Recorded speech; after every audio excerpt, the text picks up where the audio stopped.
The fishing trawler Ana di Mauro left Olbia's harbor just after dawn, the water flat and silver under a pale Sardinian sky. Around 7 a.m., about a mile off Punta Volpe, the crew spotted something that didn't belong.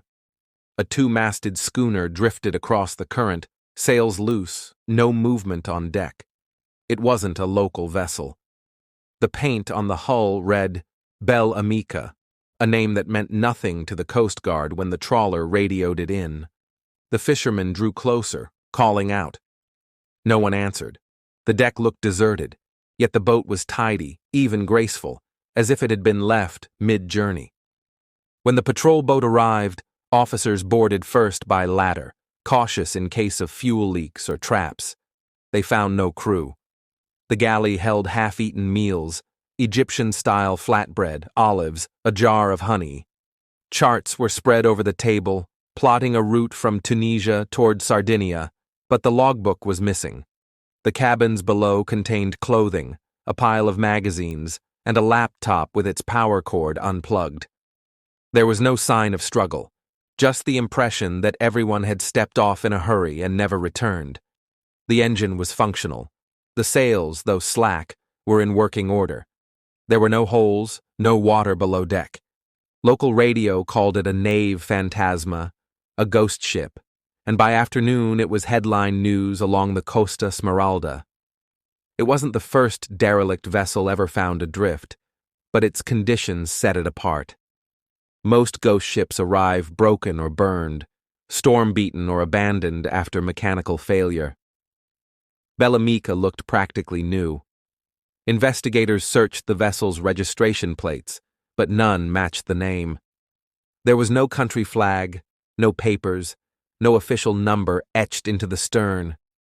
Maritime authorities impounded it at Olbia while they tried to find its origin. The first theory was human smuggling. In 2006, boats carrying migrants from North Africa to Italy appeared often in the Mediterranean.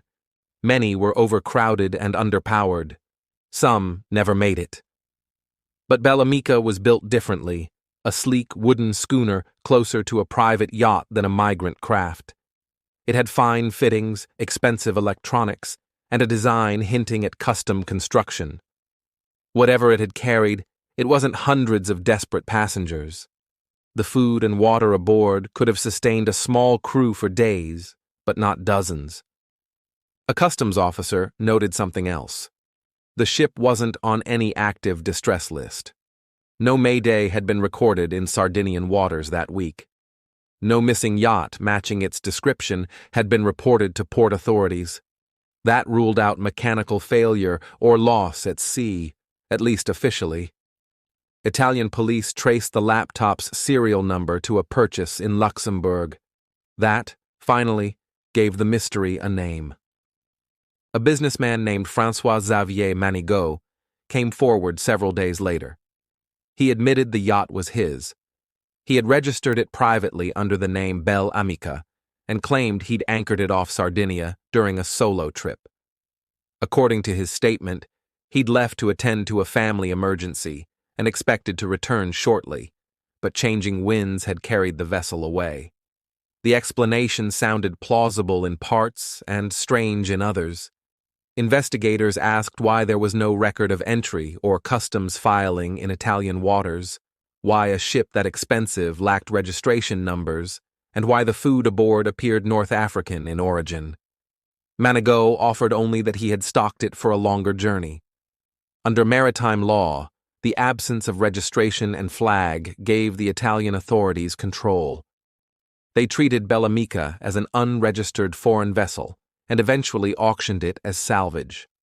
Before that, however, the media latched onto its nickname, the modern ghost ship, and built a story that spread far beyond the Mediterranean. Each retelling added flourishes, a phantom crew, mysterious radio transmissions, or the suggestion of a smuggling route disguised as a pleasure cruise. For a while, the facts were thin enough for myths to breathe. Online forums claimed it was a drug-running ship abandoned after a chase. Others suggested espionage, or a vessel used to ferry fugitives between North Africa and Europe. Some swore a diary had been found on board, though no such record appears in police archives.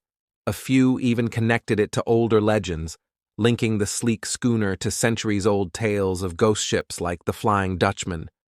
The more the authorities explained, the less the public seemed to believe. In truth, the timeline is short. August 24, 2006. Fishermen spot a drifting schooner. August 25th. Coast Guard boards. August 27th. Local papers run the first ghost ship headline. Early September. Ownership traced to Manigault. Late September. The vessel is secured and stored pending investigation. By winter, its decks were cleaned and its gear catalogued. The investigation found no evidence of a crime, no missing persons, and no link to smuggling or trafficking. The only legal issue was its lack of registration, a bureaucratic offense rather than a mystery. But the story had already left the dock. Why it captured so much attention had less to do with the vessel itself than the image it created. A ship drifting empty along a luxury coastline, known for billionaires and film stars. Sardinia's Costa Smeralda was the last place anyone expected to find a derelict, and yet there it was, silent, under perfect weather. The photographs showed the Bel Amica floating perfectly upright, its reflection steady in calm water, the deck empty under blue sky. It looked designed to be haunted. Locals in Olbia still talk about how officials guarded the dock that week. Children climbed fences to glimpse the so-called phantom yacht. Reporters came and went. Rumors outlasted the investigation by years. Even after the owner's statement, people whispered that the explanation didn't fit the evidence. Why the North African maps? Why the Egyptian food? Why a laptop but no registration? Those details fed the folklore more effectively than any photograph. The final documents in the maritime file are practical. The Coast Guard declared no injuries, no environmental risk, no contraband, and no indication of foul play. The yacht was legally returned to its owner after fines were paid. The word ghost never appears in the paperwork. Still, it's the word most people remember. When historians of modern maritime lore look back, they treat Bel Amica as one of the rare living ghost ships. Vessels not lost to time but found whole, their mystery born from context rather than tragedy. Unlike the Mary Celeste, which vanished with its crew in 1872, or the High Aim 6, found drifting in 2003 with dinner still set at the table, Bel Amica left no missing persons report, no trace of violence, no unresolved distress call. Its ghost story came from what it symbolized: wealth without owner, order without explanation, a yacht left to drift across an old sea until strangers gave it meaning. Today, the photographs of Bel Amica still circulate online. Some show her before restoration, hull weathered and rope hanging loose. Others after, polished and renamed by her owner. But in most captions, the myth has already replaced the facts. It is simply the ghost ship found off Sardinia, a reminder that in a world mapped by satellites, mystery survives best on calm water, where a single empty deck can still look like a haunting. Thank you for listening to the Sunken Ledger. Subscribe for more true stories from the depths.